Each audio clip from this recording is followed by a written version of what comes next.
Go ahead. Tony, There you are, Steve. How you doing, buddy? it's a real honor and a pleasure, man, to have you on the show because I, I'm almost speechless. Thank you. Anytime, man. Good to be. Uh, I wanted to ask you about growing up in Philadelphia. Can you tell me what your early childhood was like and what when you started listening to music? And then I know your brother Frank was a musician too, but Yeah, tell me the yeah, whole story, man. yeah. It's just kind of our family story. Is we grew up a little outside a suburb in a town called Andalusia, which was on the Philly border, and we come from a lot of musicians in the family. My uncle was a bebop drummer who taught my brother drums, and and it just kind of went right down the family tree there. And then my brother got me into playing early on, and maybe I should have been a drummer too, but I he found an old bass for cheap and said, "Start playing this, and you'll play the rest of your life." And I was like, "Yeah, sure, I will." But I feel like I have ever since he gave me an old Epiphone he picked up for $100, and I'm still playing. So that's kind of how the music thing all started as a kid. Like, how old were you when you got that bass? I got the bass. I didn't get the bass till I was about 14, but I we had a lot of instruments around the house. I had an old Framus acoustic guitar that I used to bash out on, and we had drums and a little keyboard. We had everything because we grew up in an Italian restaurant, a pizza parlor my dad had, and we lived in the apartment above the restaurant. We never left the place, and in the basement of the restaurant was a whole rickety stage my uncle Pete had set up. So you could go down there anytime and just start jamming, and customers didn't like it because it was so friggin' loud. And not to mention my brother and all his friends were tripping, at a certain stage in the late 60s, down in the basement while they were jamming, and the customers were complaining. But so we were surrounded with music. You couldn't help but not play, I think, because everyone in the town would come over because it was the hub in the town to come and hear music in the basement. And while you're there, get a hoagie. So yeah, that's Sounds that's like a my. pretty coming from an Italian family. It sounds like a perfect situation to me. Yeah. Um, Well, yeah. what were you listening to when you first started? You said bebop. I Yeah. mean, we I never not early on. My brother turned me on to that later. When I started, I was a kid and I just listened to whatever was on a jukebox. We had an old Seaberg at the restaurant. I was into pop music, whatever played at the time, all the 60s hits. And then Zeppelin started coming on the jukebox and stuff like that. And then I got in all that. But before that, it was whoever had a hit, Dave Clark 5, the Archies, you name it. We had our Italian section on the jukebox that never changed. Sinatra, Lou Monte, just all that stuff. But I just grew up listening to what were top 40 hits. And then my brother turned me on later. Later we went into rock and Hendrix and the band. He turned me on to the band, which was my favorite. And then the band. That was my next question. So yeah, you like Rick Danko was the bass player, right? yeah, Good yeah, bass yeah, player. great.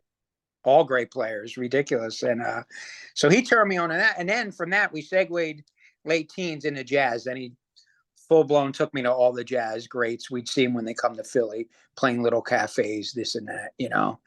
And but and then I saw the Ramones and life changed. So Before you moved to LA, weren't you doing something with like Holiday Inns or something like that? Like, started, man. I just I'm a college dropout. I lasted a couple semesters, and someone offered me a gig, and I couldn't turn down $140 a week for playing like 7 sets a night. So I went on the road for 2 years playing Holiday Inns and Ramadas and wherever they'd send our band. And it was usually they'd send you to the worst possible place that they could in the winter and stuff. And yeah, it was fun though. I have no regrets about doing it. I kind of learned to play my bass by playing cover songs. And then it was a great lesson, and traveling, and you get to hang out with a band. And I thought, man, this is great. And then you would get to meet the famous bands that would come in the hotels, and that's kind of gave me a little pep talk one time. I was playing a Holiday Inn in Steubenville, Ohio, and Hall and Oates were staying there, and all the bands would come in when you played these hotels. You didn't, you know, the roadies, you couldn't tell who was in the band, who wasn't, because they had a big entourage. They all looked like rock stars and girls everywhere, and they're partying. But we were playing one of the Holiday Inns, and Hall and Oates came in, and the rhythm section made me come over, drink with him. Hey, you want to smoke a joint with me? Come on, come this and that. And you're pretty good, kid. You know, you're good, but you got to leave this band. You got to go to LA. And I was like, my band found out. They were all mad at me. And, you know, I didn't even want to say that and tell them that, but I don't know if it was true or they were just blowing smoke, you know, but they said, you got to get out of here. You're all right, kid. Go to LA if you want to make it. And my brother had already put the seed in my head because he had moved a year before me. But so that's how I wound up coming out to LA, you know. Was your brother in LA already? He moved to LA? Yeah, he first, yeah. And then you know, after I did the hotel bands, then I was like, he took me to see the Ramones, and that, like I said, that flipped the switch. I didn't want to play any other kind of music. As much as I loved jazz, as much as I loved everything, it was like, that's what I wanted to do. You know, when I saw the Ramones, I want to do that. And so I got an original band. I had a band in Philly called the Impossible Years, which was a power pop, high energy trio. And we started playing, you know, the Hot Club in Philly, and we'd go to New York, play Danceteria, different places, Hurrahs, this and that. And actually, to this day, my buddy still has the band. It's called the Impossible Years, a great power trio. So that was my last band when I decided, you know, it's time for a change, time to get out. I moved to Philly like in 1980. I mean, from Philly to LA. 80, you moved there. Yeah, I moved to LA in 83, but for different reasons. I went to work for record companies. That was my dream. But you had a real job. I was still slumming it. I was in Boston, you know, so we're, you know, Boston and Philly, there's similarities there. Oh yeah, totally. So when you got to LA, well, where did you live and what happened when you first got there? Well, for the first year, I don't know where I lived. I just moved around like a, you know, vagabond, crashing on people's couches. And they're like, hey, if you play bass for me play bass, do a gig with me, or do my recording, you could sleep on my couch for a couple of weeks. And so I was just hopping around doing that kind of stuff, crashing wherever I could and feeling it out, you know, going to see bands at the Whiskey all the time and this and that. And then it was about a year after I'd been to LA, not even a year, but I found an ad in the paper, the Recycler, where all the bands used to advertise back in the day. And yeah. Bone Break, I think, found X in there. And a lot of people, that's where you went. It was like the place to get into a band. And I saw an ad, Plugz seeking bass player. And I went over and I got the gig, and that kind of jump started me in LA. So yeah, the Plugz immediately were like a band that people paid attention to. So you must have felt pretty good when you got in that band. I was lucky, you know, to get in it at the time, and they were good dudes, and we could relate, and we were kind of like family, and we did that for a bunch of years together, you know. And you mentioned X. I imagine you probably played shows with bands like that, X and the Blasters and those bands, because that was the scene around that time, right? Yeah, it was really a hot scene, man. It was on a hot summer night, man. The Sunset Boulevard was mobbed with punks, and X was booming at the time. And this was early, like 1981, going into 82. And some of my best shows, even to this day, and I've done a lot of shows, we're playing. I remember one specifically. We played the Greek Theater sold out show with X and the Plugz. And that was like, I don't know what year, maybe 82 or something. That was a great memory. Also, the Blasters playing with them at the Hollywood Palladium. But we played with X many times, Whiskey, Roxy, and yeah, there were so many great bands, and it was a great scene. I'm sure it is now, but it was real obvious back then because it would just spill out and cover Sunset Boulevard, you know, on a weekend night. You knew something was going on when you drove down Sunset. Oh yeah, I used to love when I first got to LA, you know, hair metal was pretty big on one part of Sunset, but I would end up at Club Lingerie and down the other end, you know, and it was just you could see a hardcore show or a metal show or a punk show or rockabilly, like I was working at Enigma. So we had Tex and the Horseheads, Blood on the Sure. Saddle. We had those bands. So kind of they were the kind of bands that played with you guys, Yeah. and Yeah. And if you want, you go downtown. You go down to Al's Bar, or we have Al's. a town scene too. You could go everywhere and see music, right? Yeah. At that point, did you move to Hollywood? I moved to Hollywood. Yeah, just as soon as I got here. Yeah, yeah, and I just crashed around with all different people. Wherever I could crash for a while. Are you still in LA now? Now I live with my girlfriend in a town called La Palma. It's from downtown. It's about 20 minutes in Orange County right now. Orange County. Yeah, I've Okay. been for a while now. Yeah. Mhm. All right. So the Plugz, it seems like they were around for a while, but they really weren't around that long, were they? It was only a few years before the Few years. Crusade. Yeah, But they the were around before late 70s they formed, and I didn't get in the band till like late 80s, late 1980. So they were around for a couple years, and then we just kind of continued the Plugz until about 1980, 83 probably. And then we were the Plugz. We went to New York for a while to try and get things going, get a record deal, blah blah blah. And then we eventually changed our name to the Cruzados and added Stephen Huffstetter from the Quick and different bands, and got kind of a new segued into a new sound that we were itching to do something new. We had been doing the same thing for a couple years, so it got a little closer to the mainstream, I'd a little say. close. Probably turned off a lot of people, that were into what we were doing, but at the same time, it opened us up to a ton of new people by getting us on all these big, high profile tours that we could have never have done, and traveled the world really. We just weren't going anywhere the other way. How soon after the band changed their name and you started playing out did you guys get on Clive Davis's radar? Because he's the one that signed you guys pretty much, right? Yeah, totally. It was Clive. Uh, well, when the Plugz went to New York in the summer of 80, I think it was 82 or so, we started playing. We lived there for, I don't know, about not long, couple months. And we got a flat in the Bowery, and we were just crashing there in a cheap place and going up and down the coast doing gigs with the Replacements. The Del Fuegos were hot at the time.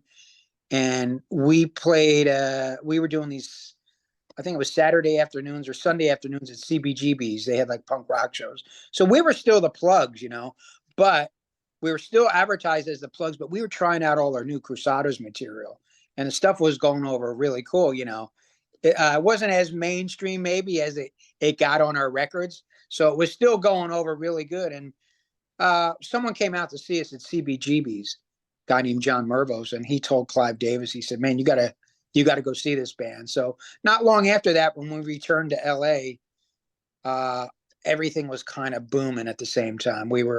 All of a sudden we were getting a lot of fans, like, people contacting us about the band, and they heard that we were getting hot or whatever you want to call it. And Clive Davis came out. He flew out to Club Lingerie and signed us on the spot that night when we did a show there. So you mentioned Lingerie, right?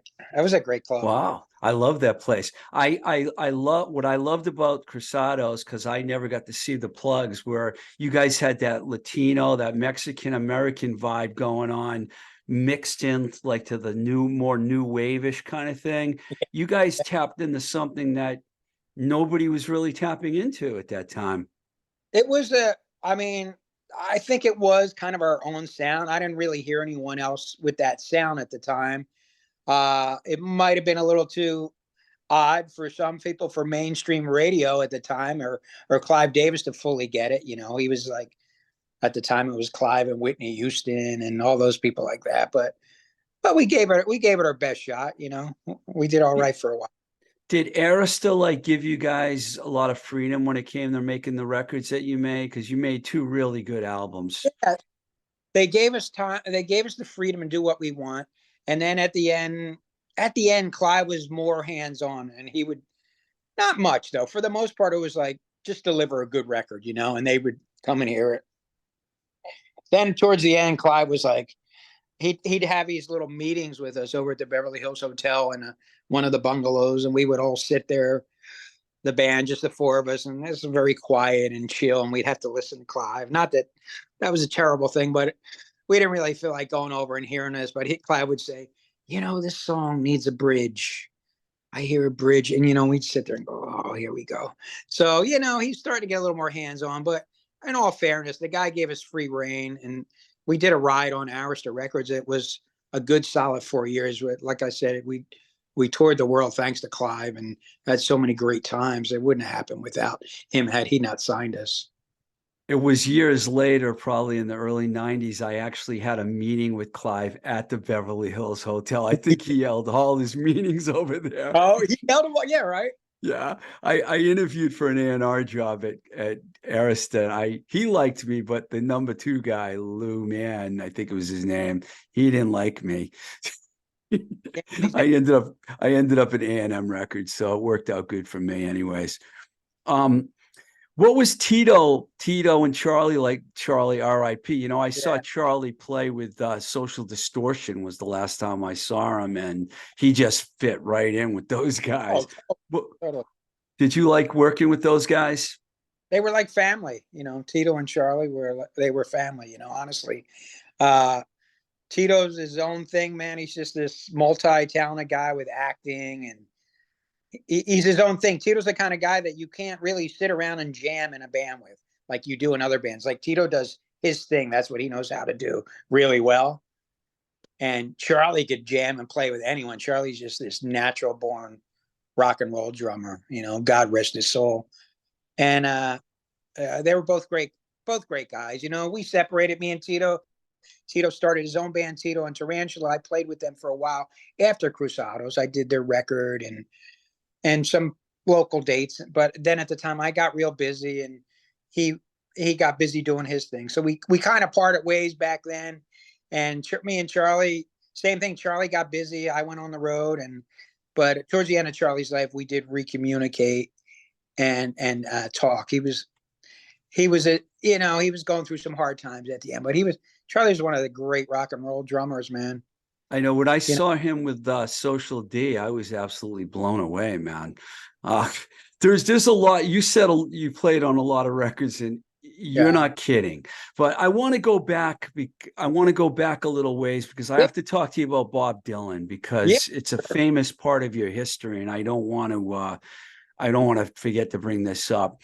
Now, the word was that you guys, somebody asked you guys to come up to Dylan's place in Malibu, and you guys used to go and jam with him. Yeah, we got Charlie's girlfriend worked for a guy named Gary. This guy Gary, who was working for Dylan at the time, and they originally needed a couple actors/musicians to be in his "Sweetheart Like You" video. So Charlie got the gig along with our friend Carla Olson from the Textones, and they were lip syncing. They didn't play in the video, but they look really great, And so they went and got that gig, and then that kind of settled. They did the video, and that was a really cool thing. And then months after that, we get a call, "Hey, Bob wants some young guys," or I don't know if he said young guys, but that was he wanted some guys to go up to his house and just jam. Didn't promise us this, or you're going to do this, and we're like, yeah. So Charlie got the gig first. Charlie brought up all the guitar players in town. They all went up one by one. He brought up all his bass player friends. He never asked me, and I never asked him. I was like, whatever. It's like, it's Charlie's thing. If he wants to ask me, he'll ask me eventually. So they would just go up to Malibu, to Bob's house. There was a rehearsal house on the property, overlooked the ocean. It was, ridiculous. Not like where we would, not where the Plugz would normally rehearse. And eventually it didn't work out. Bob just said, bring more people until he found the right thing. And then I went up one day, and he brought a good friend of ours, JJ, from a band called Black Patty, and who's a great slide player, knows all these open tunings. And I knew Bob would like that kind of style. And when we went up that day, I think JJ went up before me. He got the gig, and then we just got the word that it clicked. He liked what he had. So from there it went on. Whenever Bob called us, go up a couple days, Don't talk to Bob for 2 months.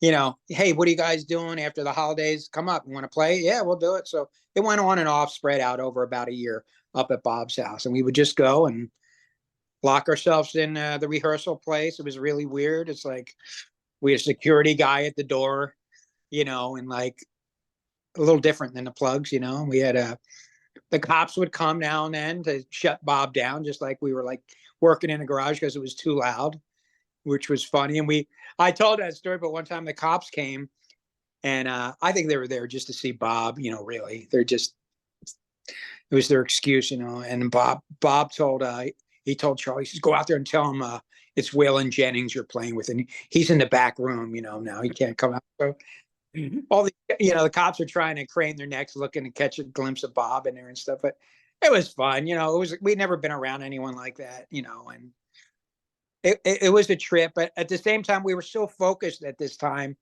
on our own thing. We were just about to break with our own record. And at that time, a lot of different people like David Byrne sending us his cassettes, his songs to do. And all of a sudden we're getting all these fans like Brian Setzer and I don't know, a lot of different people that were into us right before we were ready to break. So we were excited to be with Bob, but we were all excited to do our Cruzados thing, you know. What about the Letterman show?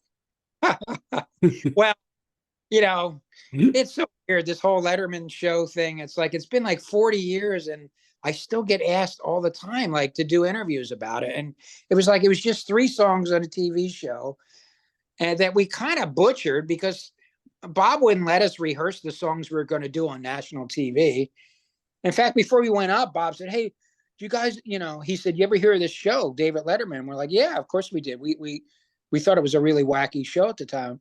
He said, you want to go do it in New York? I'm like, yeah, we'll do that, of course. And then when we were ready to leave, he said, hey, have you guys ever been on TV before? You know, and we're like, well, no, not like that. We've been on like, you know, New Wave Theater and Night Flight and that kind of stuff where you just, nothing like that, where you're going to play in front of millions. But we didn't think twice about it. We're like, you know, when you're young and dumb and you don't care about, you know, you're not scared of anything. We're like, yeah, so let's just do it. But we did go there really unprepared. And, you know, when we went out and did the Letterman show, Bob, you know, we were traveling with Bill Graham, Bob's manager at the time.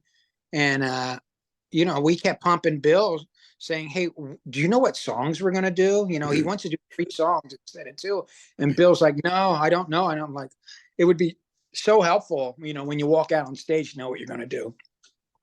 So when people see those clips, they're seeing 3 guys, you know, the band, like not having a clue what we're about to play. And some of those songs we hardly ever played. Like we were supposed to go out and do songs from the Infidels record. You know, that was the idea anyway. And even that was half-ass rehearsed because you know, Bob doesn't rehearse things over and over. He starts, stops, does different jams, just the way he does stuff. But we're walking out on stage and I'm thinking we might do one of those songs. And then Bob just leans over and goes, Sonny Boy in E. And I'm like, what the, you know, here we go. You know, get ready to hold on now. We don't know what. And we kicked into a Sonny Boy song, you know, just a blues song. And I think that threw everybody, including probably the Letterman show. You know, he was there to promote his record. And so the whole thing is a lot of chaos, you know, Bob getting a wrong harmonica from the roadie during the set. And we were winging it. And if it looks like we were, we definitely were. But it is what it is. And I guess people either love it or hate it. The people that hate it despise it. People that love it are ridiculously crazy about it. The Dylan fans to this day. Well, I'm a rock historian, so I loved it, man. I found the video and I was just like, what? I never even heard about it. I only heard about it recently. And I just, and when I saw it, I was just blown away by that. My God. I want to ask you about some of these other people you play with, but first I wanted to talk to you about the Martini Kings, because is it true that you guys have 25 albums? Yeah. Me and my brother started the band. It's like a cool 60s jazz combo, all instrumental. We started it in 1981 when I got to LA, and we used to do gigs with punk bands, actually at Club Lingerie as the Martini Kings, and it was a 5-piece, all instrumental, like Henry Mancini and stuff like that. It's all charted out music and stuff. and 360 from what I was doing with the Plugz. But we would do it on those bills, and it might have been a little too out there for some people back in the time. But it was fun. That's where we started. So I've had that band, I don't want to say on the back burner, but it's been there for all these years. So whenever I would come home from tours and, you know, with a lot of free time, I would just dive back into my jazz band. And to this day, that's how I make my living. I just go out and I play these jazz gigs, you know, because I got with Frank. My brother is ill at the moment. He's been for about 5-6 years, so he can't play, unfortunately. Sorry. Yeah. But we do have other people that we play with, and I do that. That's what I do for a living, you know. You're a professional musician. Well, you know, figured out not to have how to have a job. So before I wrote this down for a reason. I just want to tell you that Motorcycle Girl and Bed of Lies were my two favorite Cruzados songs. So I just wanted to throw that out there. Right. Now, before we talk about some of the other people you play with, and forgive me if I'm all over the place because your career is magnificent. I know the band is reformed now, and I'll talk about that first. Yeah. You're playing with the guys from Little Caesar, and 3 of them, I think. How did that all come together? I mean, how did you end up with these guys? Well, it was during the pandemic. I was losing my mind sitting at home like, you know, everybody was. And I started spinning my wheels thinking, man, I'd love to play some of my old Cruzado songs. I hadn't played them in, 35 years or whatever. And I still like a lot of those songs. Some, you know, times have changed, so some don't fit so well. But I got anxious, so I started putting a band together. I knew Mark Tremalia, who plays the slide guitar, from another project we had messed with, and he was playing with Little Caesar at the time. I found out, and I go, Little Caesar is like Charlie Quintana from the Plugz. That's his best friends were Little Caesar band. I knew all those guys back in the day, Ron Young and Fidel and all this. So I said, oh wow, this is interesting. And I said, and then I found out Lauren was in the band, Lauren Molinar. Yeah. And I was, you know, who was in the Dogs, and I love Lauren, and Lauren was friends of ours back in the day.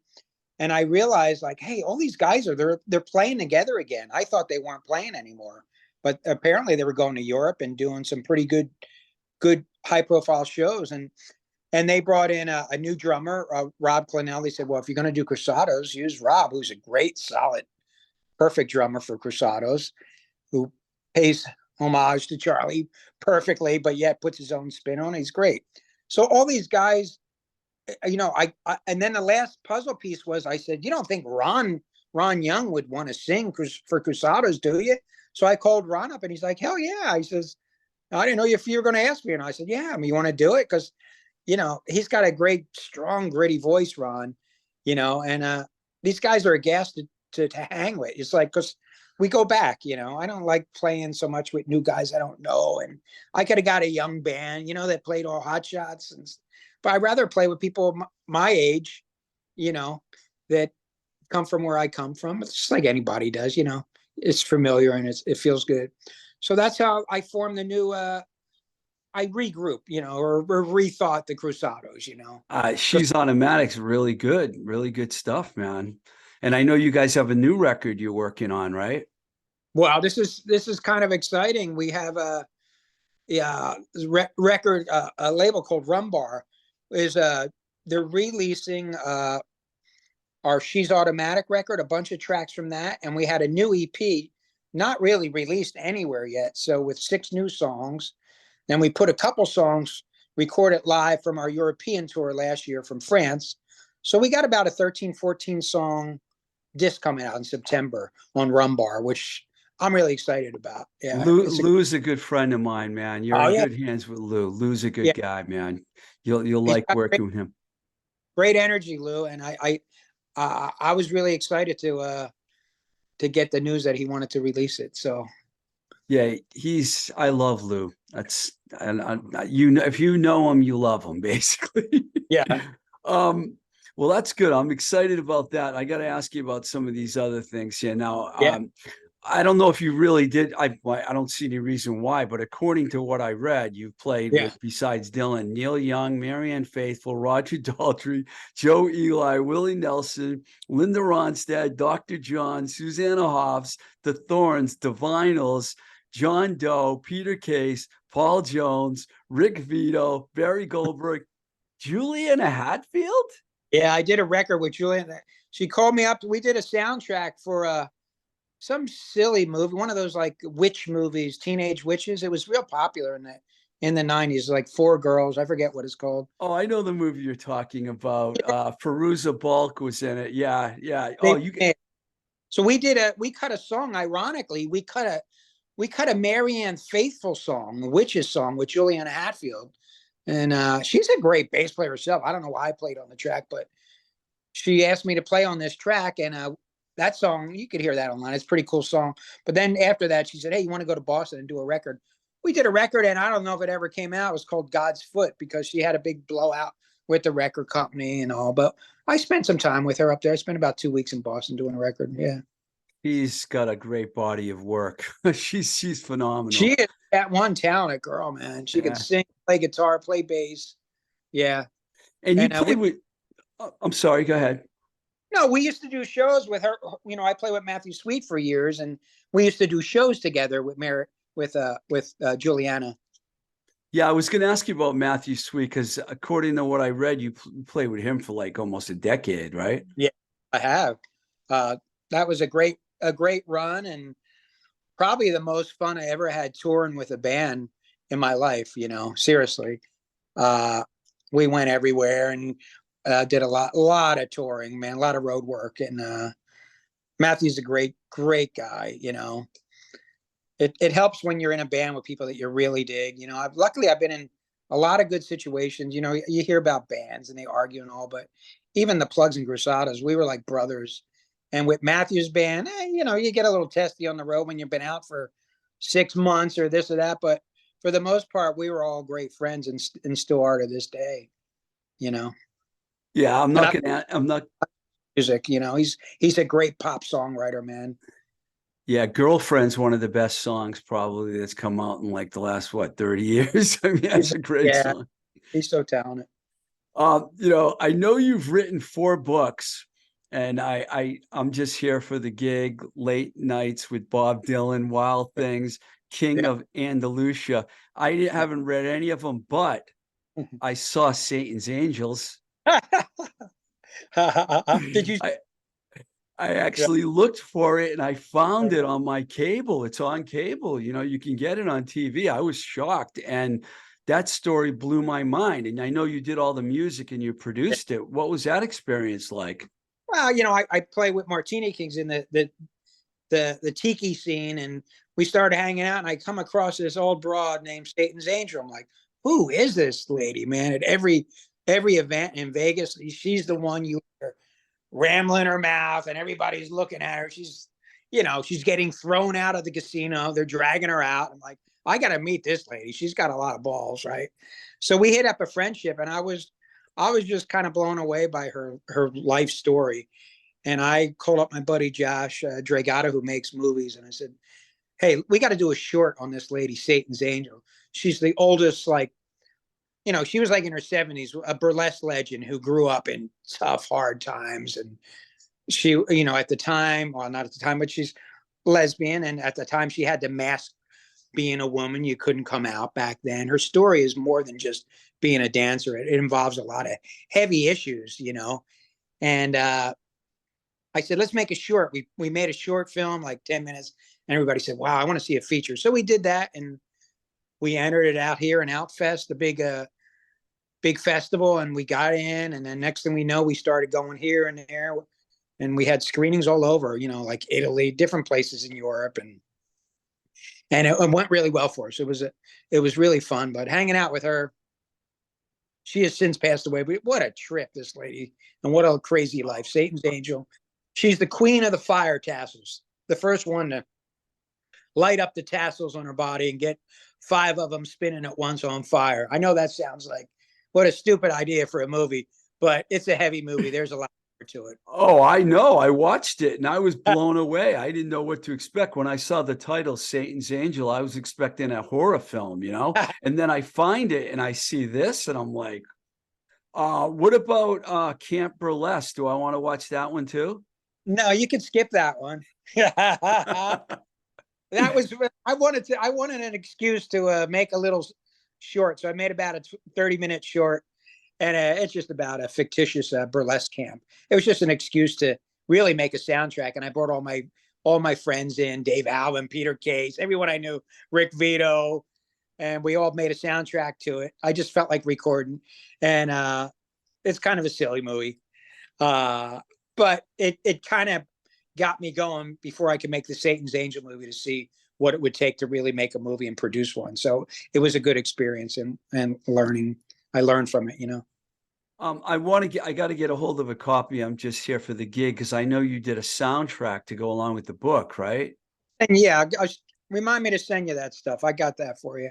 Oh, Yeah, that's a, you know, I was glad to put this book out a couple of years ago because it's like 40 years of, you know, stories from the road.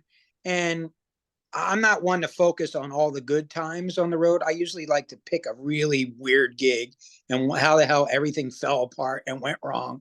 So that's kind of what this book is about.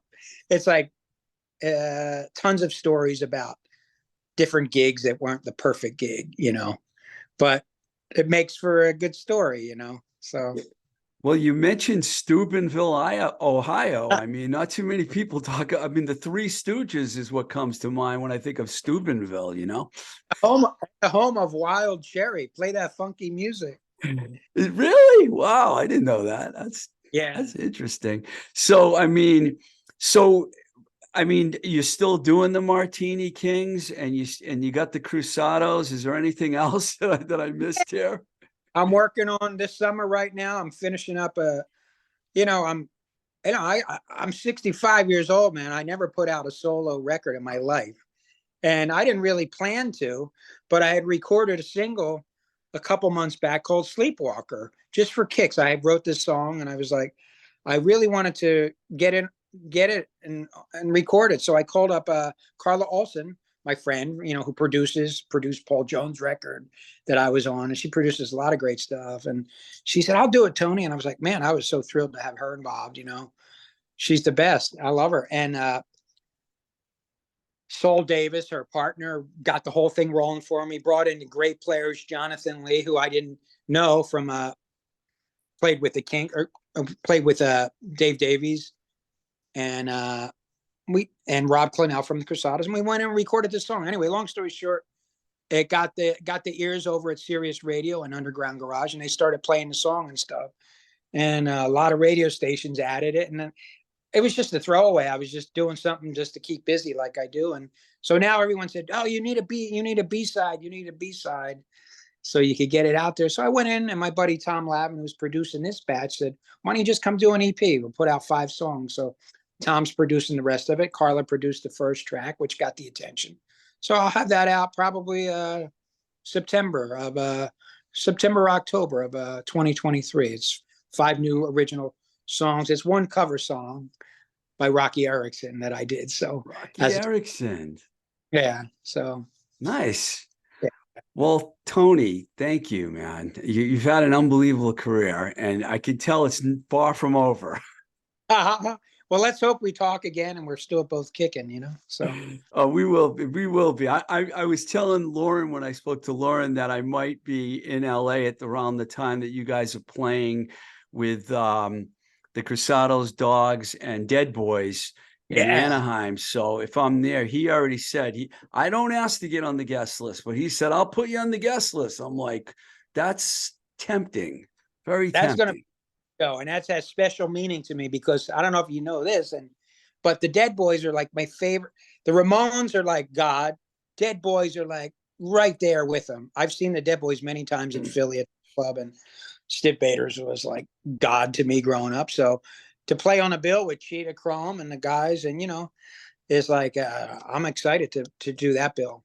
Yeah, I always have Sonic Reducer #1 on my favorite 10 punk songs ever, always ahead of all the bands I loved, you know, They- Sex Pistols, Generation X, all of them.